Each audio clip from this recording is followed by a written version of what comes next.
Welcome to the Better Together podcast. This podcast and community were created and inspired by Ecclesiastes 4 9 through 12, which says two people are better than one. When two people work together, they get more work done. If one person falls, the other person can reach out to help. And also Galatians 6 2, which says, carry each other's burdens, and in this way you will fulfill the law of Christ. I saw a need that wasn't being met, so I created this community and podcast so that people could find community where they could connect, encourage, inspire, and support one another through real life stories, struggles, loss, heartache, and triumphs. Life is messy, and I know how powerful our stories are and how sharing our stories can be healing for us, but also for those that hear them by giving them hope. My guest for this episode is Yoram Raanan. He graduated from the University of Arts in Philadelphia. He traveled and studied independently throughout Europe. In 1976, he settled in Israel and opened his first studio in Jerusalem. Since 1994, he has been creating art on his farm in the Judean hills of Jerusalem corridor. He is married and has 4 children and grandchildren. Ra'anan's paintings are a modern expression of Jewish collective consciousness, characterized by intuition and imagination. There is a strong sense of light, color, and spirituality. He is inspired by the Bible, nature, and the land of Israel. So welcome, Yoram. It's so good to have you. I'm so excited. You are my favorite painter. Your paintings are incredible, and so inspiring. So I'm so glad that you're here. Thank you for being a guest. Pleasure. So Thank you. you're welcome. So let's start with, can you tell me your story? Like what inspired you to start painting? Well, I started painting or doing art as a child, like all children do. I just never lost interest. I just kept getting more and more interested over time. And then in my teenage years before university, I was thinking, where do I think that I can make sort of the most impact?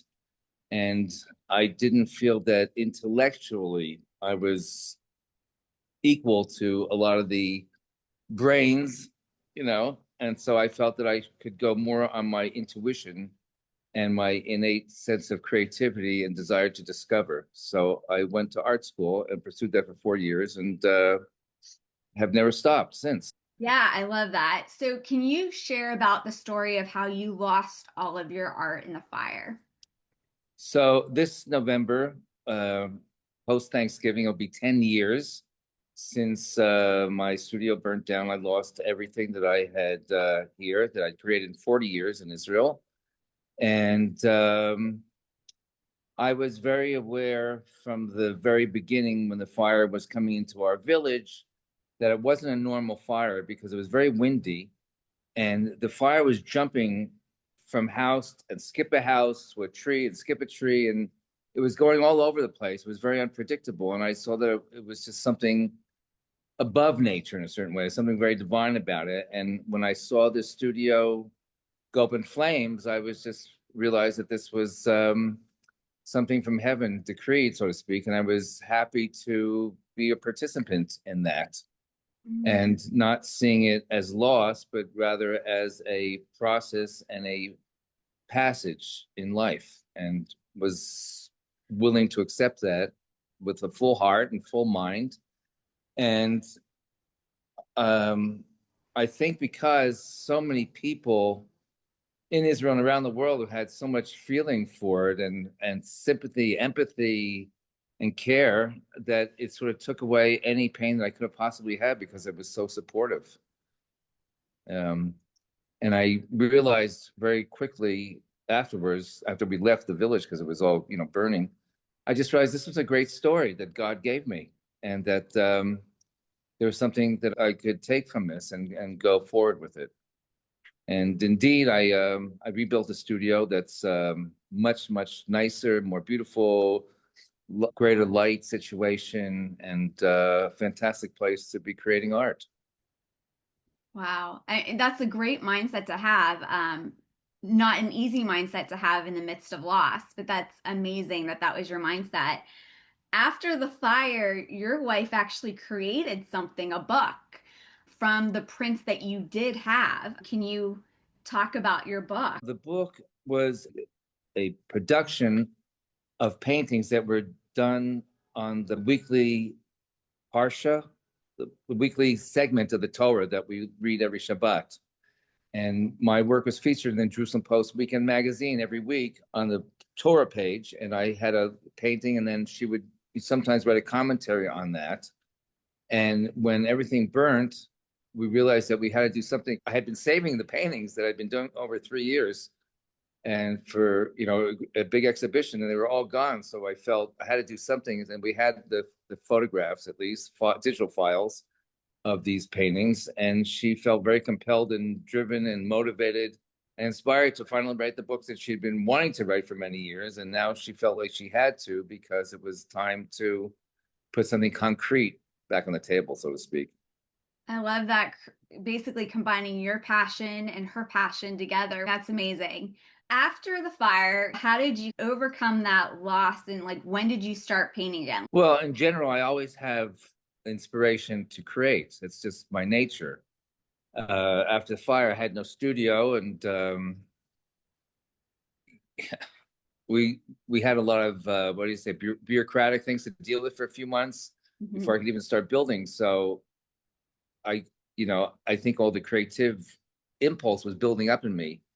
And finally, when I built the first studio, a small studio of about 600 feet, I just started working, and it was just such a joy to be able to create, to make paintings. And in general, I like painting on large canvases in acrylic paint because it's very fluid and very open and malleable, so to speak. It's like very flexible medium. But for some reason, after the fire, I wanted to work in oil paint, which is a heavier, thicker paint. And I also worked on board, on black board. I painted boards black and then painted on top with the oil paint on top of that, because I felt I wanted something earthy, something connected to the ground. And the colors that I used were browns and golds and deep reds, because I just felt very connected to that. And a lot of the paintings seem to have had a fire element to it, a subconscious thing. I would just be making abstract marks, and they would turn into flying leaves and trees and burning buildings, but in an abstract way. But that's sort of what came out in a very spontaneous, subconscious way. But it was very cathartic to work it out that way, and very enjoyable to be working again after a 3-month break. Oh, I'm sure. You talked about how you're inspired by the Bible and nature and just the land of Israel and painting. What about those things inspire you? Well, the land of Israel is a very special place. It's very unique, and it's a little bit hard to define because it's not a conventional beauty. The mountains aren't the Himalayas or the Rockies. They're up to 1,000 meters at most, 300 feet or something like that.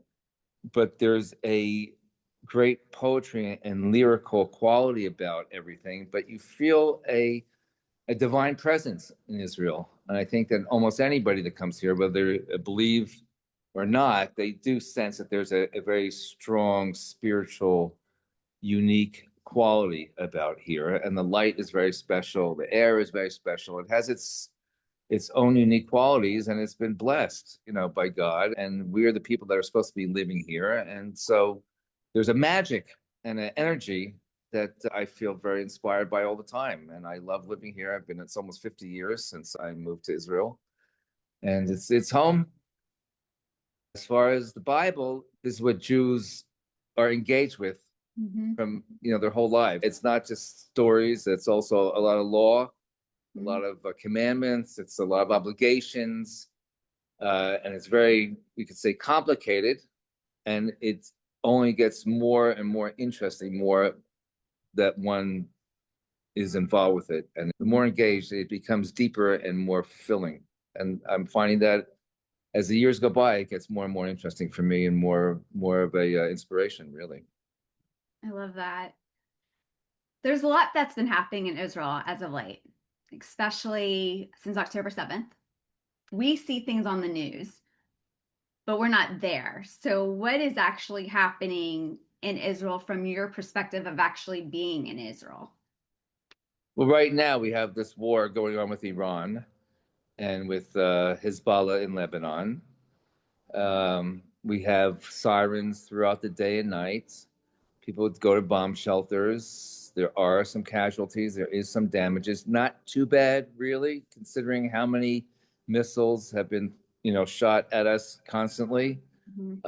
I think besides the great Israeli technology, there's also a divine hand protecting us, and I think that most people are aware of that now. And I'd say there's a general inclination in the country for people to be a little more God oriented and a little more sort of in touch with the unique reality of the Jewish people in Israel. Even people, some of the hostages that were not at all religious, after a year or two, they, came to the realization that they were being protected and they were being cared about. And they came back, wanting to embrace, the Torah and the commandments in a more meaningful way. Wow. It's quite extraordinary, really. Yeah, of seeing the attacks and everything happening on October 7th. I mean, your heart just breaks. In scripture, it talks a lot about God protecting Jerusalem, God protecting Israel. But, we, of course, only get the glimpse of what the news shares, and the news only shares so much. But to actually hear it from someone who is there, like you, really is eye-opening for us to understand exactly what's going on. Have you and others had to make a lot of adjustments to your life since the attacks? Well, I hate to say, but obviously, yes, Right. because everything has been shut down. Mhm. People are pretty much based at home. Most work, except for essential services, have been shut down. Schools are shut down. Obviously, supermarkets and gas stations and things like that are open, banks, etc. But there's very few cars on the road. It's very quiet, pretty Mhm. much, because not much is going on.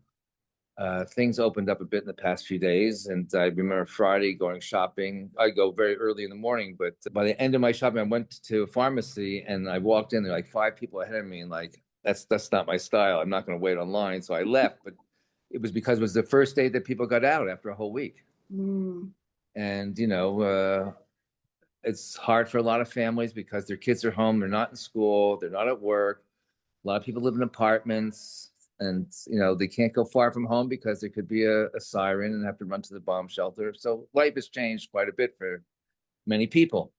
We personally live out in the country, and we have kids in different cities. And one of our daughters has five kids, and in Jerusalem, and there's nowhere to go.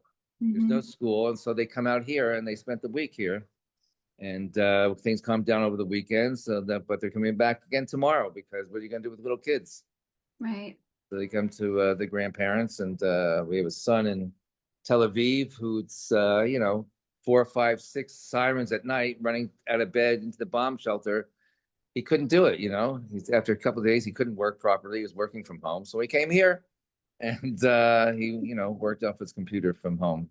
So for us, even though we are lucky that we have that we have a different routine with kids and grandchildren here. But Wow. everyone's got a different story. But it's difficult. But I think everyone in the country is very much on the same page Mhm. and is accepting this because I think we all know that's going to come out good. Yeah. It's looking good, looking better every day. Good. I know I'm praying. I know a lot of other people are praying on this side for your safety and for this to be over very soon, and for the enemies to be subdued and eliminated. Vanquished. Yes, vanquished. A good word, vanquished.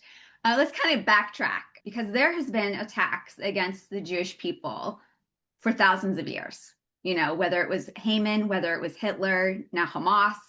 What has that been like for those in Israel to be targeted, for the Jewish people, the Jewish culture in general, not because of something they did, but because of who you are and what you believe? How is that for you guys, knowing that you guys have been under attack for so long? Well, it really started in the Bible with Jacob, the patriarch, and Mhm. his father-in-law, Laban or Laban. I don't know how you say it in English. Um, he tried to kill the family and destroy Jacob. And we say in our Pesach Haggadah, we have a Passover feast every year with matzah and all that. You must have heard about that, right? Mhm. So I don't know how to say it in English in that Seder. The procedure of going through the whole story of the Exodus from Egypt, it says in every door, every generation, they've come up to rise up and kill us. Mhm. And there's no generation that hasn't experienced anti-Semitism. There's no generation that hasn't been persecuted. And throughout the history, just look at in Spain in 1492, they were expelled from Spain. And in England in the 1100s, they were sent out of the country. It's everywhere. It's just part of our history. And my personal thought is because it's God's way of keeping us focused.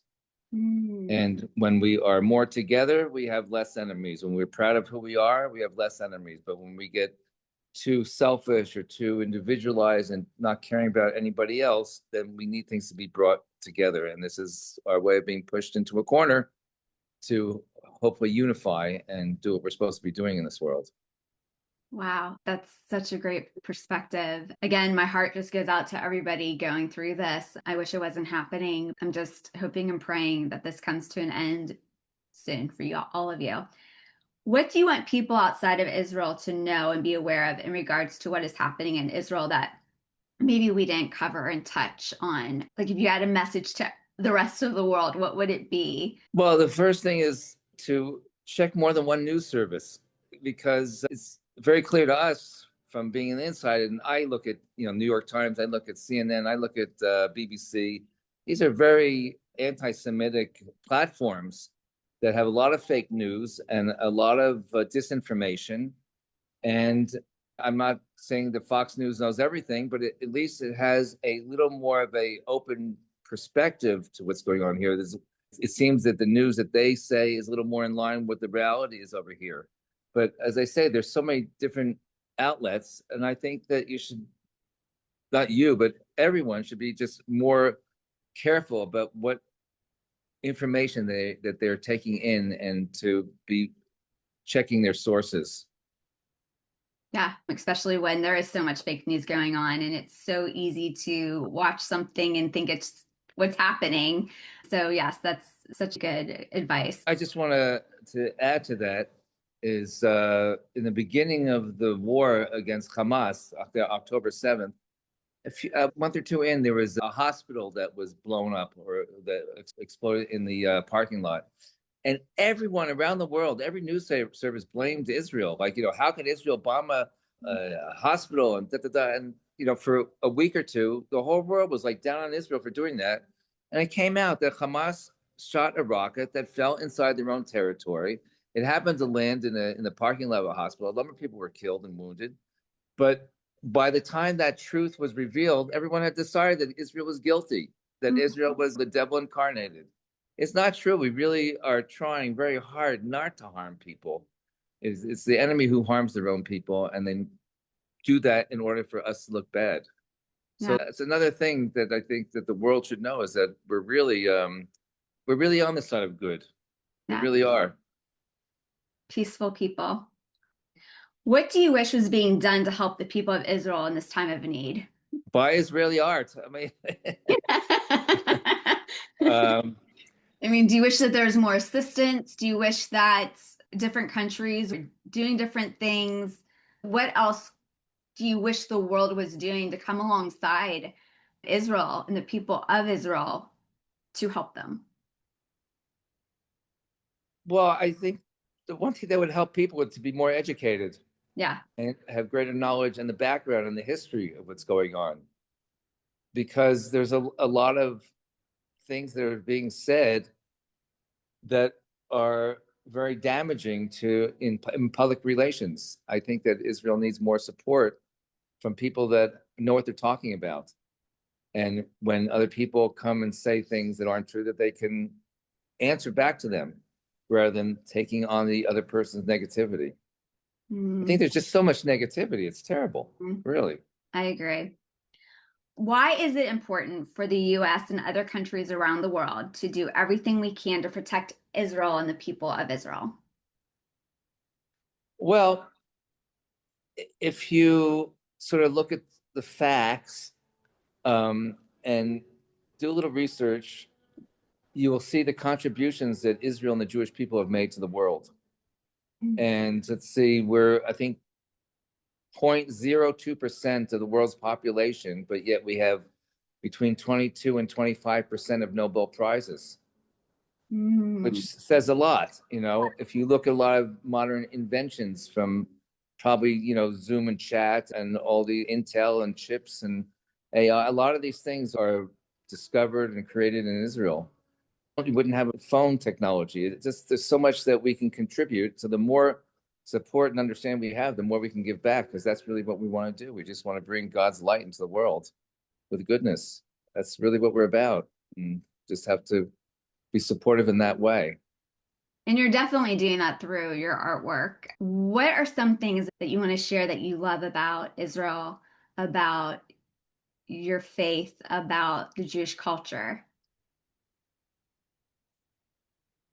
Well, what I really love about Israel and the Jewish people is that we're a family. We're Mm, only about 15 million people in the whole world, which is not a whole lot. We mm, have about 8 million Jews in Israel itself, another 2 million Arabs, etc. But we're all in the same boat. We feel together, even though we're from different countries. We're from, Ethiopia, we're from India, we're from, all over Europe, etc. We have every color, every race in us, and yet we are connected because we have our Torah and we have God above, and this is what connects us. The three things actually: Israel, the Torah, and God are considered one. It's all one big connection. And Israel is a place to live out that kind of life because there's so much support for that belief. I just want to add a lot of the people in Israel are not religious, or were not religious. They're becoming a little bit more connected now because they see miracles mhm. and they see the value of connection and values themselves. And I think a lot of people are coming back to that, and that's very beautiful. Also, there's a lot of being in the same boat. You can't drill a hole under your own seat and not worry about everybody else because you're all together and you're going to sink together. So we have to learn how to row together and swim together. I And love that. Anything that you want to share before we end this episode about Israel or what you want the world to know? well, I'd like to share that people like you and people that think like you and care like you do is very, very encouraging, rewarding, satisfying, inspiring, and appreciated.